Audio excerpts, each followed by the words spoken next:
Welcome to the Cannabis Equipment News Podcast. Hi, I'm David Mantia, and welcome to a new episode of the Cannabis Equipment News Podcast. With me this week is Brian Fitzpatrick, CEO of Credible.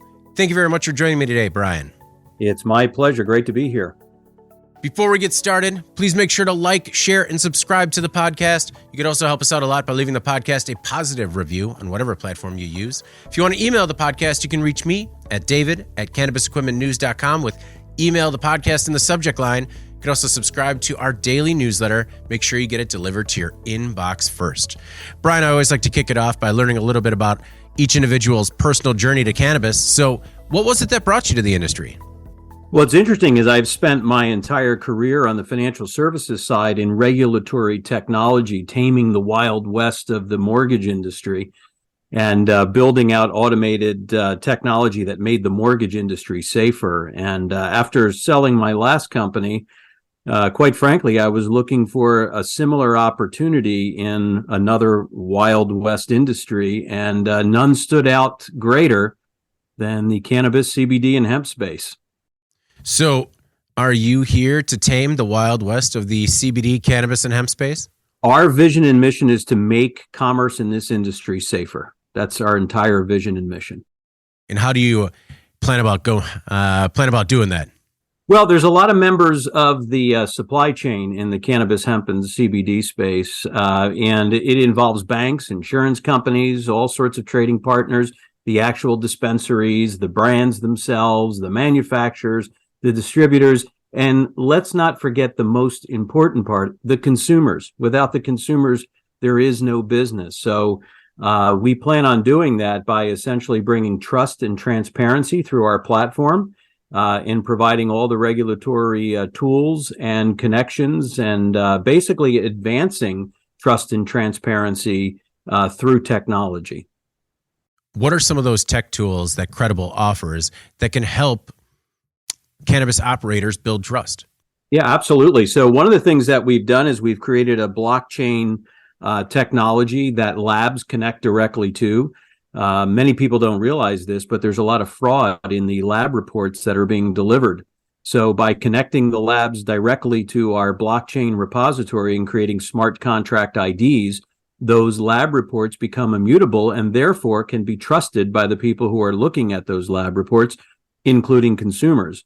Another thing we've done is we've created, using artificial intelligence and machine learning, is we've created smart bots that actually comb the websites of brands, and it makes sure that they're not making egregious claims that they should not be making based on the guidance of state law and also guidance of the FDA, as in the case of primarily the CBD and hemp side of the business.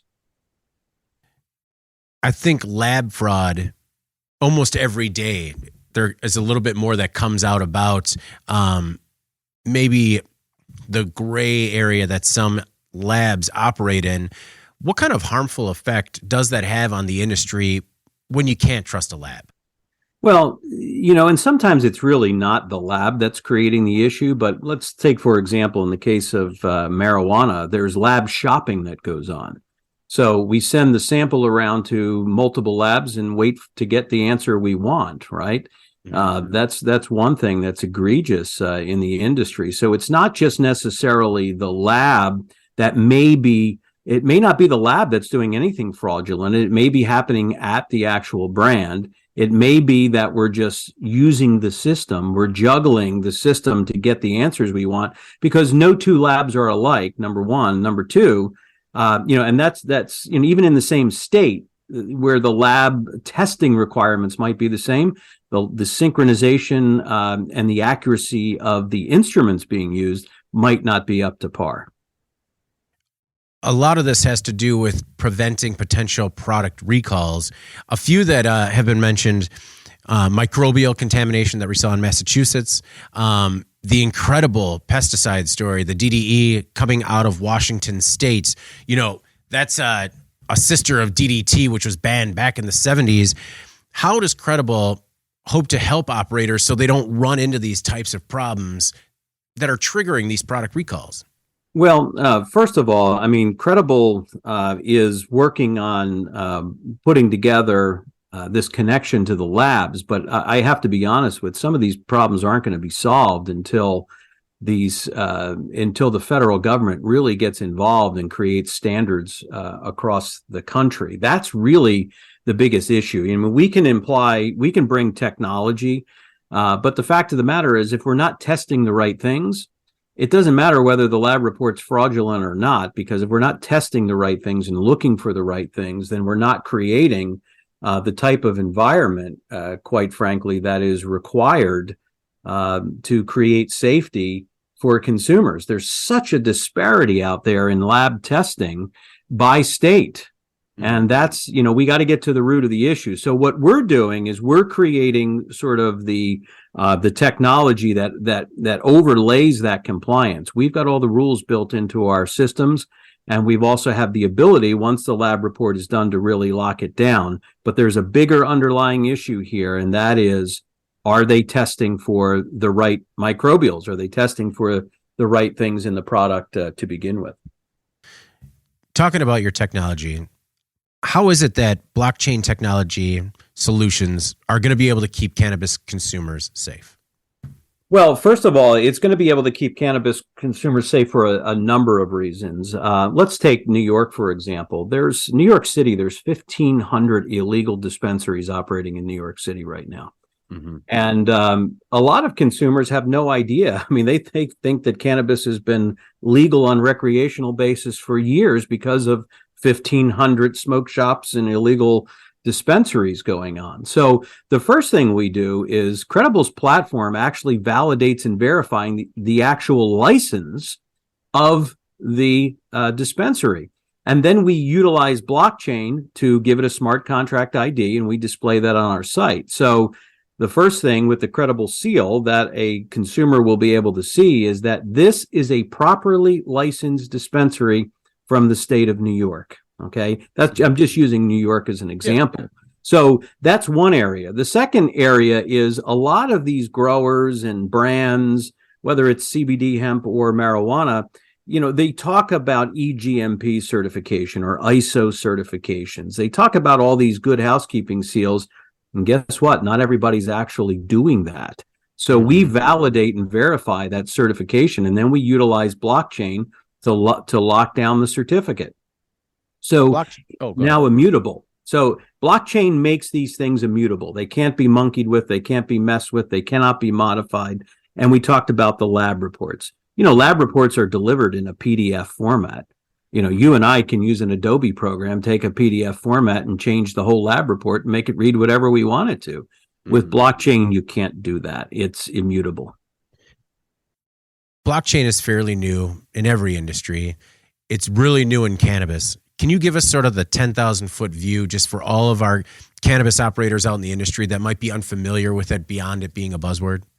Sure. So I think one of the things when we talk about blockchain, there's a consumer payment type version, which people hear about with Bitcoin, and that's called Ethereum, which is most commonly used. That's the standard.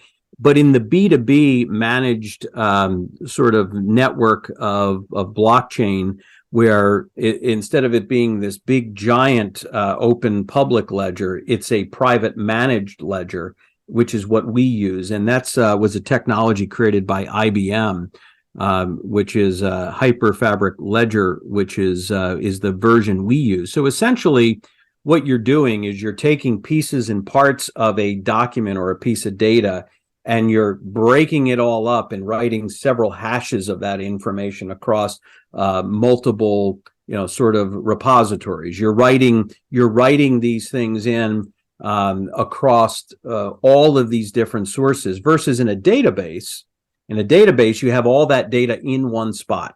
It's all sitting in that database. So if you hack the database, you're into the data. You have full access to all of the information, versus that being hashed up and broken up. That's a very simple version of it. I like to, any of your listeners ever watched Willy Wonka, and they had the kid that, made himself into a million different pieces on the television and transform over the air. Think of that, think of all that data being in all those different little pieces that are going across the airwaves and being stored. So in order to hack a blockchain like that, you got to basically hack all those little pieces and all those little parts and reassemble it together. So that's sort of a non-technical Willy Wonka definition, if you. So blockchain is pixelated Mikey TV.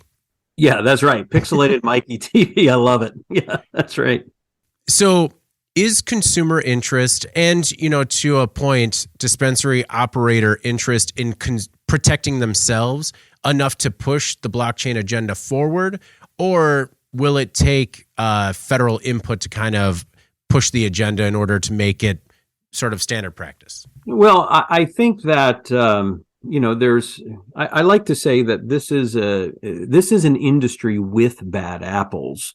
It's not an industry of bad apples, right? So I know personally a number of brands that really spend the right amount of money on testing and doing everything right and compliance and good manufacturing practices and good clean growing standards, and then I'm aware of brands who, they're making things up as they go along. They're not following the rules. So what I like to say here is what the blockchain and what Credible's technology and our digital registry enables is to be able to tell the difference between the two. Now, are people jumping up and down saying, hey, we absolutely are going to put ourselves in here if they're one of those bad apple brands? No, they're not. So what typically happens is what I saw in the mortgage industry. In the mortgage industry, when we were talking about zero defects and making sure there was absolute data quality before the loan got sold into the secondary market, there was no big collapse of 2008. Before the big collapse of 2008, nobody was doing it. But after the collapse of 2008, the government got involved. The pendulum swung hard the other way, and adult supervision was required. And then everybody started getting religion really, really fast because there was government fine, fees, and penalties. I mean, look what happened just last week. The FTC put out a shot across the bow of 700 companies that were making, claims they shouldn't be, or just warning them that they're on the edge, right? So what we're starting to see right now is we're starting to see the government turning up the heat. And I'm telling you, in order for this to become federally legal, they're going to have to turn up the heat. There has to be some good quality standards. So, we're providing a lot of opportunity for the good brands, the companies that want to stand behind their brand promises, to sort of utilize our tools and technologies to make them safer, make them more transparent, make them actually have better visibility and transparency to their customers. So it's their customers that can trust them at the end of the day. Do you foresee a similar collapse happening in cannabis that we saw in the mortgage industry? Yeah, I think that there's going to be events that are going to add up to one of these events, whether it's one big bang event like we. So I mean, by the way, there was a lot of signs in the mortgage industry. There was a lot of things happening along the way. When we started giving loans to people that don't have any income, that should have been an indicator. But on this side, what are we seeing? We're starting to see recalls of products. We're seeing the recall list go up. We're starting to see the inaccuracies, what I would call sort of the inconsistencies of state standards in testing. For example, if you look at what's going on in Canada, where Canada is federally legal, they're testing 96 different compounds, right?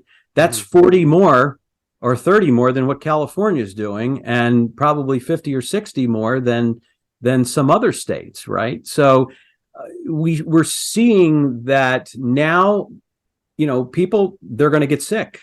Things are going to happen. We're seeing more and more, for example, on the hemp side, where brands don't have any CBD in them at all, and people are paying $100 for a bottle of carrier oil. So there's safety hazards. There's fraudulent misrepresentations going on. We're seeing class action lawsuits. They will continue. We're going to see fines, fees, and penalties from the FTC as a result of a lot of this activity. So I think what you're going to see is a combination of the consequences of lack of standard, of lack of quality, that's going to create a problem. And all of a sudden, it's going to be more and more in the news, and then the government's going to have to step in. If New York adopts a blockchain strategy today, how long before those 1,500 illegal dispensaries are shut down and sort of the legal rec markets ship is righted? Well, let me give you an example of that. So in some cases, it's not just what bad thing is happening in New York. You could have a legal operator in New York, for example. So they're not even an illegal dispensary, but they're a legal operator in New York, and they're doing naughty things in West Virginia, for example. You have a multi-state operator who is violating law in one state and has issues in one state, but New York has no idea about it, right? So you've got this lack of visibility. You can't, by the way, that can't happen, for example, in the liquor industry, because there's controls at a federal level and there's transparency and visibility. So, how long, first of all, I think consumers need to be educated that they need to be doing business with a legal dispensary. And Catherine Hochul, the governor, did put out sort of their own little QR code that goes on the window of the dispensaries, which says whether they're licensed or not. But that's just one aspect of transparency. Whether you're licensed or not is one aspect of transparency. So when you're looking at all these, let's take Washington State, for example, where they had this DDE issue, right? And 16 or 18 operators were essentially suspended from selling their product. What I want you to imagine is what bad thing is happening on the illegal side where there's no testing at all going on. Right. And you have consumers putting that into their bodies. So what we need to do is consumers just automatically think in this world of cannabis that if it's on the shelf in America, it's safe. Why? Because they're used to seeing that in the food industry. They're used to seeing that in produce, but it's not the case here. So we have to be very, very careful in making sure that we're creating standards, across the industry, so that the consumers are safe. And it's not just about the product. It's about validating and verifying these companies as well, that they're doing the correct things and they're properly licensed and certified.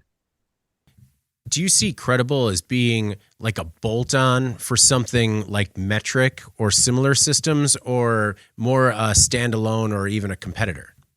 Well, I don't see myself as a competitor of Metric. Metric's doing the important work of track and trace of the actual product with the RFID tags, and a very good company and a very necessary company for tracking and tracing.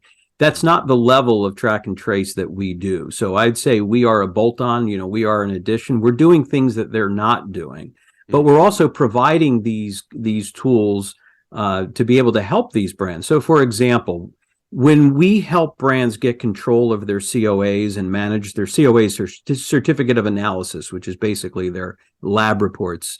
So when we help those brands get control of those, what's interesting on the CBD and hemp side, who needs to know about those COAs?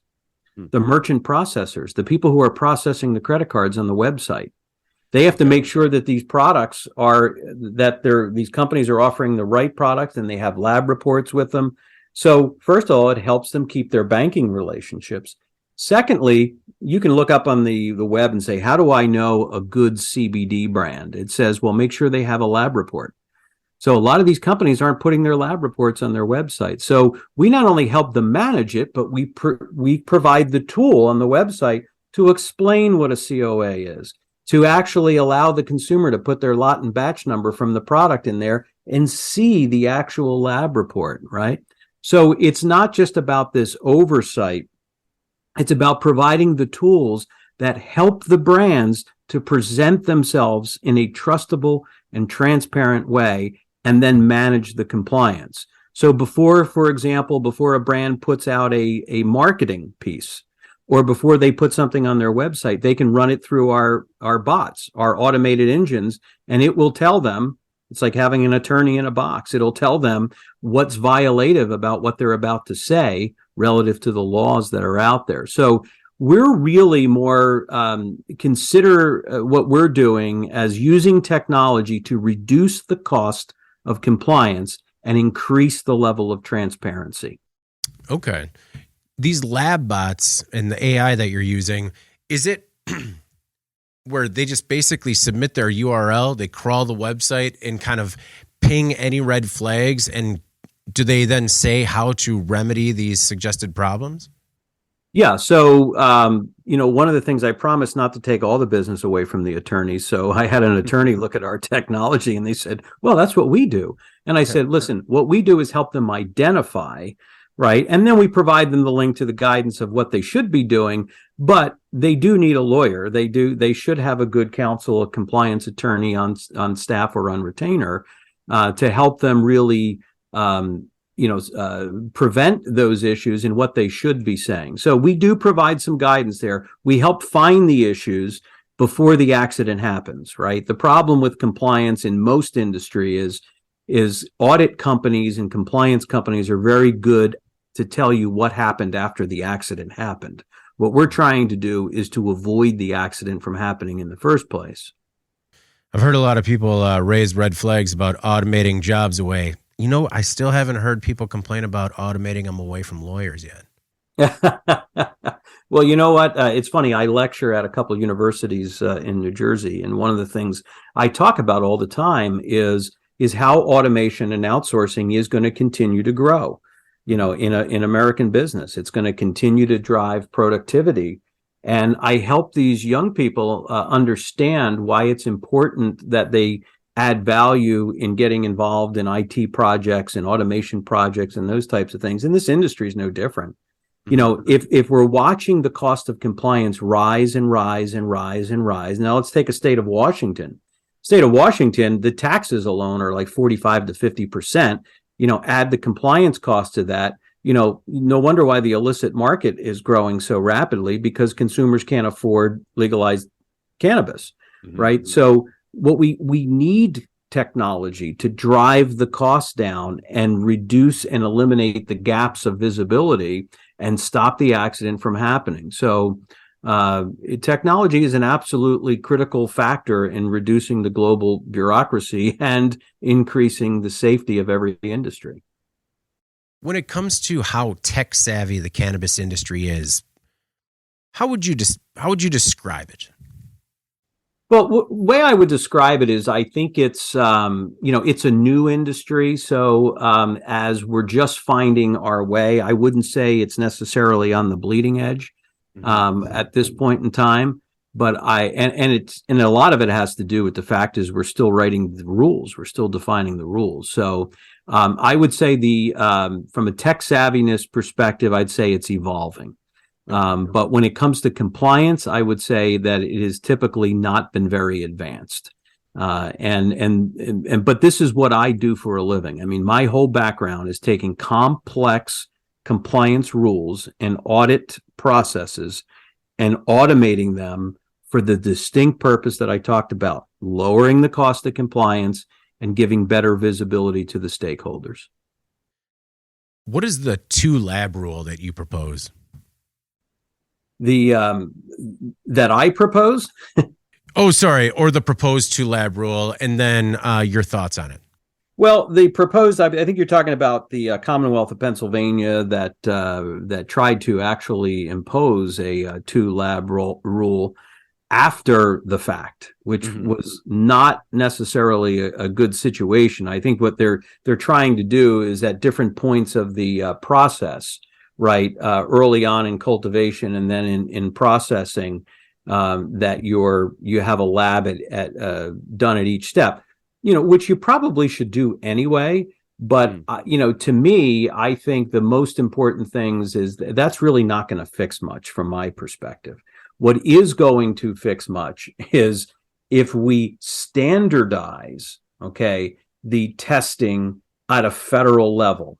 What many people don't realize is that this federalization issue has actually decreased the safety of this industry in many, many respects. And one of them is testing. So we don't have the benefit, by the way, that like the tobacco industry has or the food industry has relative to coming up with standards, with lab standards. I mean, the USDA and has a lot of different standards. The Department of Agriculture, they have a lot of information about different test results in different industries on things like pesticides, for example. Mm-hmm. Well, we can't apply that safety information about pesticides. In fact, if you buy a pesticide, it doesn't mention anything about cannabis because it's not approved for use because of this federal inconsistencies or the lack of federal regulation. So, before we even talk about like the 2-lab rule and all this other stuff, we need to standardize lab testing across the states at a federal level. And that becomes an area. So we have the problems in the industry are the types of what is being tested for. That's problem number one. We need to standardize that. Secondly, the frequency of testing. We do have to talk and have a dialogue about it and standardize that. So some states require that all cannabis products to be tested before they can be sold, while others require periodic testing or testing on request. And, that's like, it's all over the place. And then there's inconsistencies in the actual accreditation and the regulation of the testing labs themselves. So until we solve those inconsistencies, you can talk about 2 labs or all you want, but let's say the state of the Commonwealth of Pennsylvania wants to do that, but they're only testing for 40 or 50 things when they should be testing for 70 or 80 things. So, to me, it's like, that's not the dialogue to have. The dialogue to have is we need to create federal standards on testing to drive safety. Do you try to be a part of that conversation and get involved on the regulatory side of things? We do. I mean, we try to get as involved as possible. I mean, as you know, there's a lot of lobbying efforts going on in many regards. We try to be part of the dialogue. And what we really want to do is, because I have a lot of ideas, by the way, of how technology can be utilized to standardize a lot of this thing and control a lot of this these things like testing. And compliance and legitimacy is important, but we have to be careful at the same time is the cost of compliance and legitimacy can be a problem. So if you don't use technology to control this, then we create a safer environment, but one that nobody can afford to take part in. So technology has to be part of the dialogue when we're talking about compliance. It's critical.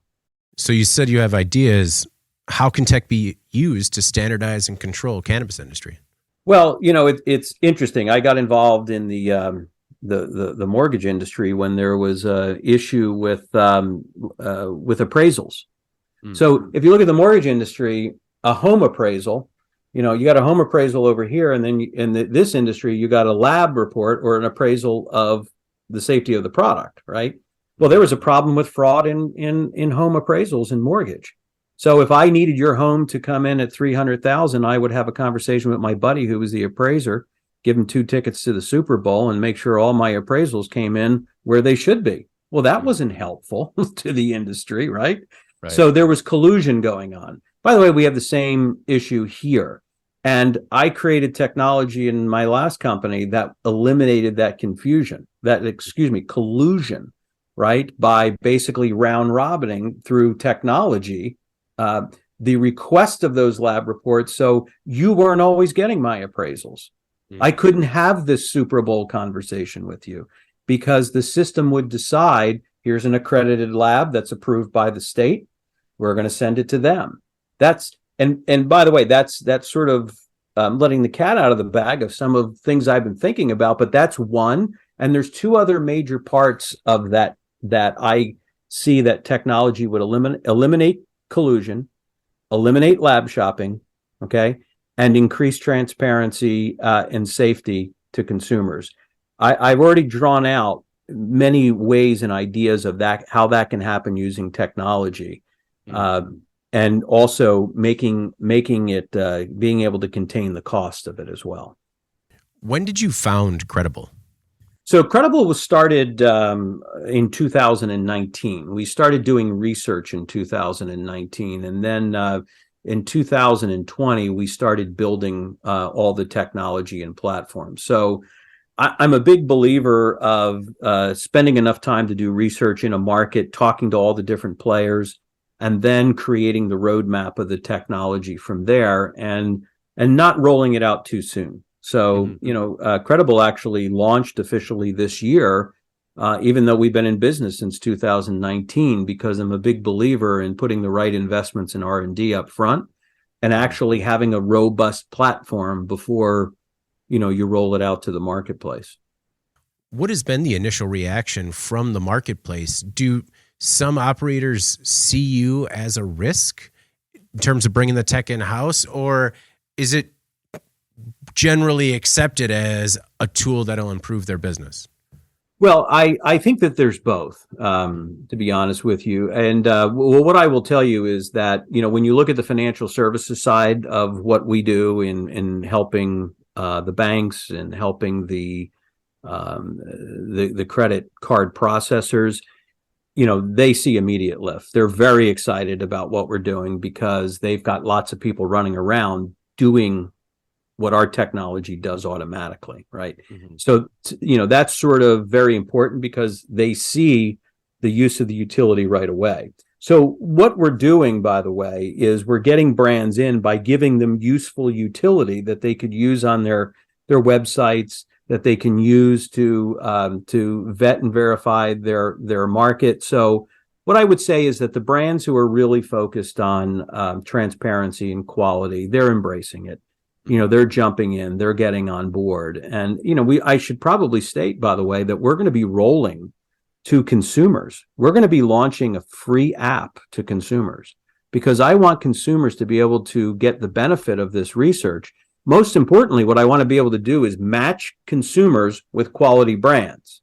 Mm-hmm. Credible doesn't get paid when when we make that match and these guys sell something. Like, that's a conflict of interest to us. So that's not our model. We're not, a Leafly or a Weed Maps, and those are great advertising platforms and great marketplace platforms.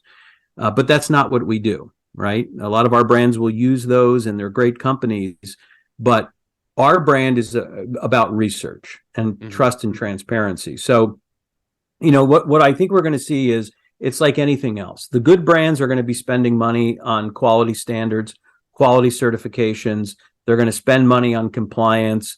The ones that don't care so much, they're not going to be spending much money on that. By the way, we see more of that lackadaisical approach on the CBD and hemp side because there's less regulation over there. There's more bright lines in the cannabis and marijuana side than there is in the hemp side, but there's still some of that going on over on the marijuana side as well. Does this consumer app, is it just all the brands that are currently on the Credible platform? Well, yeah. So we have a lot of information. We have licenses on pretty much if you're licensed, we have data on you, right? Mm-hmm. So we track things, reputational information like from Better Business Bureau, from legal databases, those types of things. So we have a lot of information on a lot of brands. I think that the difference is if you're in Credible and you've claimed your profile and you've gone through something that we call the road to credibility, and you've basically taken responsibility for your profile and you've validated your license with us, you've put your certifications up there, and we actually go through and vet and verify that, then you are Q verified. And it says right away you're Q verified. If you're a brand that we don't have that information on, we just have tangential information that's public, then essentially we will say that this company is not Q verified, proceed with caution. That's the most we can say. So it's we're not trying to cast shade at those. I'm just saying we don't know anything. We don't know enough about you to be able to lead a consumer or a buyer to you. And that's really what our goal is to not only help these brands comply and stand behind their brand and give them the tools to reduce the cost of compliance, but to be able to increase transparency and be able to bring buyers to them that are interested in quality.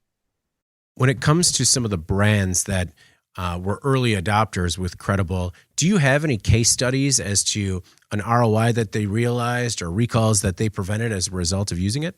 Yeah, as a matter of fact, we're working on some of those now. So stay tuned because, as we said, we just launched in January of this year. So we're now starting to create those case studies and those testimonials. And you're going to see on Credible, we're actually going out to one of the farms. We're doing a highlight reel on them where we're going to be we're going to have a spotlight where we put these brands into the spotlight. We talk about their manufacturing process. So, and then we work case studies around that. So stay tuned on that as we continue to build our user experience with them.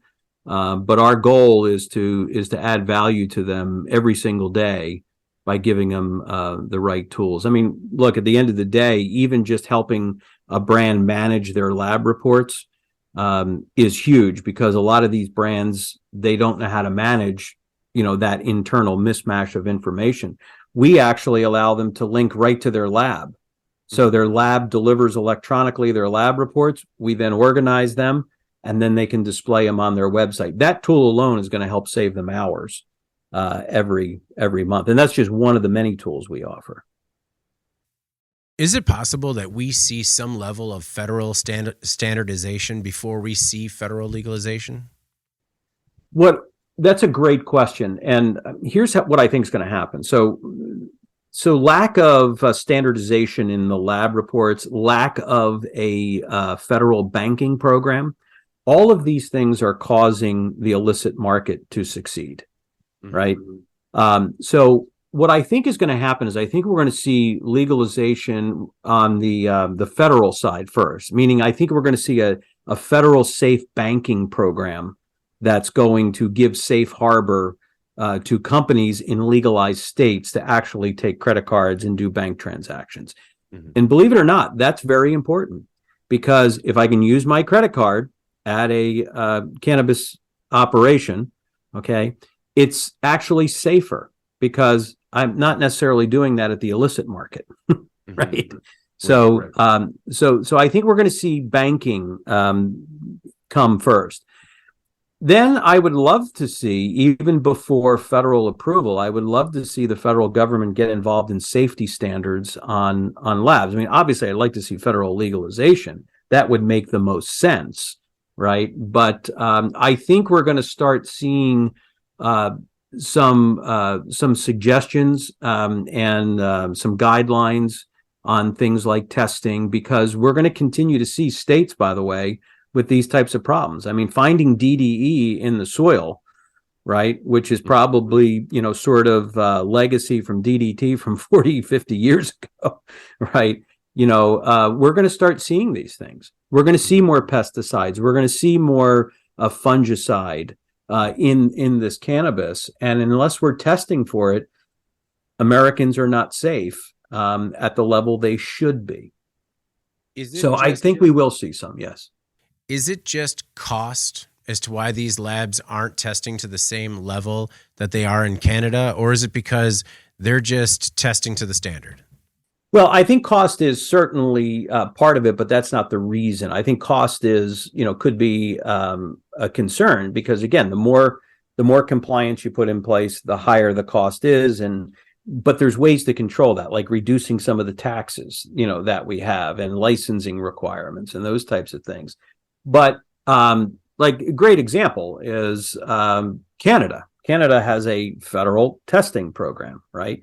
They're looking, and they have a very, very low tolerance for things like pesticides. So what are the harmful things we probably should talk about? They're pesticides, they're heavy metals, they're residual solvents, they're microbial contaminants, they're mycotoxins, they're terpenes. And believe it or not, terpenes, although they're natural, they can be harmful if there's presence of pesticides or heavy metals in them. So these are 6 major areas that have to be tested on, and then the different levels of testing and the as far as how rigorous we're testing these things has to be, sort of controlled. So the reason these labs are not testing for all these things, because it's not required by the state.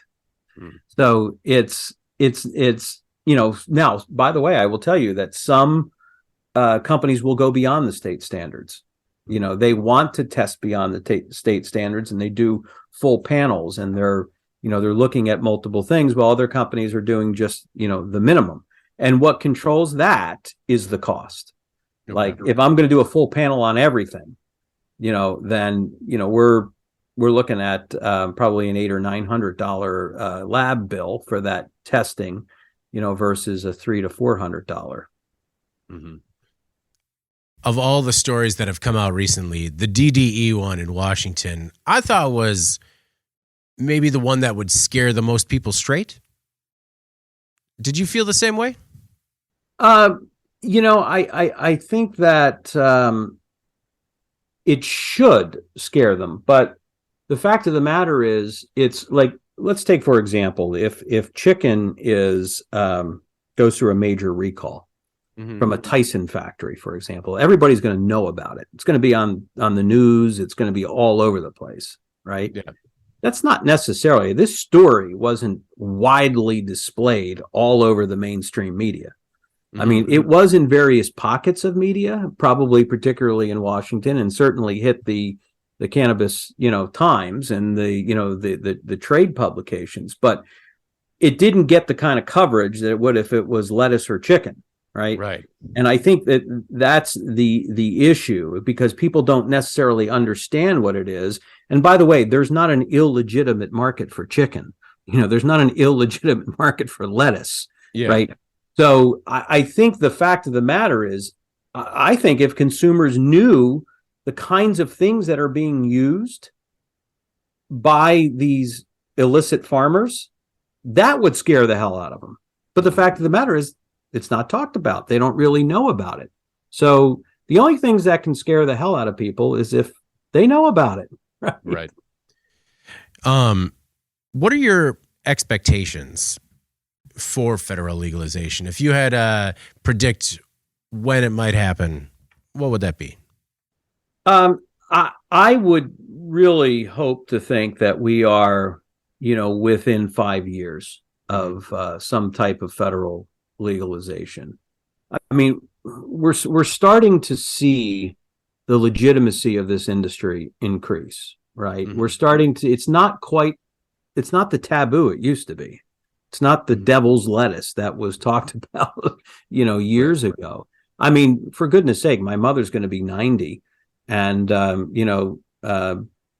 she is aware of it. And I said, hey, would you ever try it for medical if you need it? She's like, well, if I needed it, I would, but I don't happen to need it. So, we're starting to see this loosen up even in the Bible Belt. We're starting to see it. But what's happened is it's become politically charged. And I don't necessarily think that all the politicians are representing the will of the people. And it's more so a politically charged issue that is landing with certain politicians. And the fact of the matter is, if they really just thought about it pragmatically, this political opposition is creating nothing but safety hazards for Americans. If states are going to make this legal, and many states are, as you know, and it's going to continue to increase either medicinally or recreationally or both, right? We got to get a hold of safety standards. So by this political non-federalization, we're actually making the industry less safe for Americans. Like, that makes no sense to me. It's like the tail wagging the dog. So I would hope to see, David, that within 5 years, we're going to solve this issue. And I agree with you. It is incredibly frustrating. What could the Cannabis Equipment News audience expect from Credible going forward? Well, I think, first of all, your audience can go to credible.com. That's Credible with a Q, QREDIBLE.com. And you can say on the front page, it says, I'm a business or I'm a consumer. Click I'm a consumer. And then you could actually sign up to be notified of when the app is going to be available. And that app's going to be free to you. So in the meantime, we're going to give you lots of news about what's going on safety-wise and transparency-wise, the big news of the industry, so we can help educate the public. So I think that, stay tuned. I think the big news is going to be for the consumer, the free consumer app coming out. The brands are continuing to get in. Banks are continuing to get in. So just continue to watch along and please get on the waiting list for the free app. So you got in during the Wild West of the mortgage industry. And once things settled there, you got into the Wild West of the cannabis industry. Once things hopefully settle here, is it on to the next? Well, what I'll tell you, David, what I love doing, and I've been doing it my entire career, is using technology to solve very difficult problems.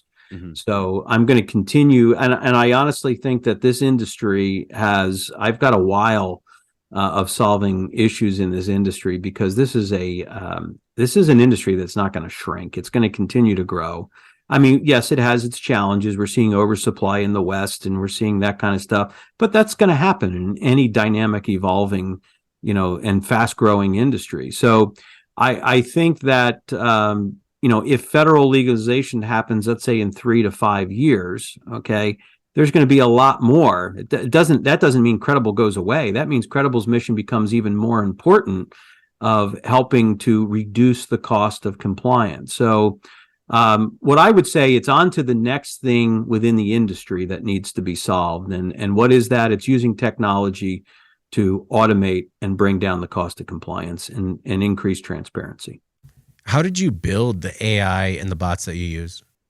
So basically, everything, everybody talks about AI. AI sort of starts with machine learning, which means you have to teach the machine. So the way we started basically was by feeding it all of the legislation and getting it to understand, how it can interpret the legislation, and then teaching it all the naughty words that it should be looking for: heals, cures, those types of things that that brands cannot be saying, right? Mm-hmm. So once you sort of teach the machine by feeding it lots of information, then the artificial intelligence sort of continues to learn and learn faster, because now it knows all the terms, it knows what to look for, and it knows how to build upon itself. So and that's another reason, by the way, why we started several years ago, right? Even though we hadn't rolled out a product until recently, because we've been in the R&D process of teaching these machines, and then also watching each state and even the FDA guidance, that continues to be modified. So this is a very dynamic industry. It's changing every day. Brian, I want to thank you very much for your time today. I really do appreciate it. A lot of insightful things, and it'll be valuable to our audience. Is there anything we might have left out, or anything in particular you want to make sure we don't miss? No, I think it's great, by the way, that the manufacturing world is watching this and keeping an eye on this, because manufacturing safety and quality is absolutely job one. And it's like the difference between my last industry and the mortgage and this industry is nobody died from a bad mortgage. So I think that we really, hats off to you guys for really focusing and tuning into this industry and manufacturing. Keep up the great work there. I don't know, man. I had a relationship die because of a bad mortgage. No. Well, there you go. But at least you're still alive. You're still alive. Yeah, no, it was on the ropes anyways. That's great. Well, again, thank you for your time, man. I do appreciate it. All right. Thank you. Take care. All right. Well, before we get out of here, please make sure to like, share, and subscribe to the podcast. You could also help us out a lot by leaving the podcast a positive review on whatever platform you use. If you want to email the podcast, you can reach me at david@cannabisequipmentnews.com. You can also subscribe to our daily newsletter. Make sure you get it delivered to your inbox first. For Brian Fitzpatrick, CEO of Credible, I'm David Manti. This is the Cannabis Equipment News Podcast. We'll see you next week. Thank you for listening to the Cannabis Equipment News Podcast.